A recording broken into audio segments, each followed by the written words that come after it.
Okay guys, this is back mobility routine. We're starting with downward dog. Heels are on the ground. If you have the flexibility in your calves and your hamstrings, I shoot the hips back and up, and then I get into a neutral position brace.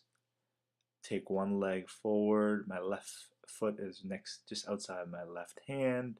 Hands under shoulders. Big breath of air in. I just extend my right leg. Just focus on just using the breathing to help you relax. Sometimes I wiggle that knee out. Drop the trail knee. Still stay nice and long in the spine. Chin tucked in. And I squeeze my trail leg, that glute, so it's the right glute in this case, and shift it forward. I'll feel a big pull in the hip flexor. Take my left hand and I rotate. So I kind of bring it in and then rotate at the T-spine. My eyes are going to follow my hands. So I keep my abs braced because I want to minimize the movement in my low back and just force this movement to come from my upper back, kind of like the T-spine area. And then back leg straight out, reposition.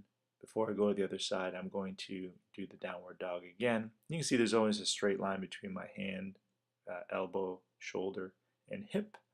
It's almost an inverted V as well. And if you don't have the flexibility, just do the best you can with this, and it's not going to happen overnight.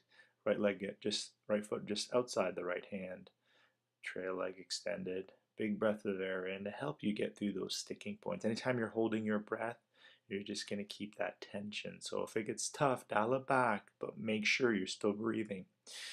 So a couple breaths there. Now your left knee drops on the ground gently. Big breath of air in. Also notice where my toe is, the trail leg, it's spring loaded. And I squeeze my left glute. Now abs locked, and I'm going to do T-spine rotations.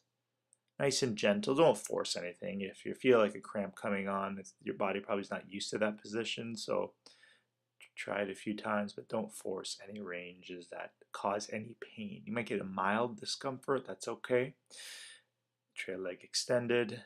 Now reposition. We'll do one more downward dog just because we need that stretch to get nice and long. Good for the posterior chain, hamstrings, and calves. And then we shift into a 4-point kneeling position, and then we're going to do a prayer stretch. Walk our hands forward. Two different ways I like to do this. This one is where I round my lumbar spine, kind of sit on my heels.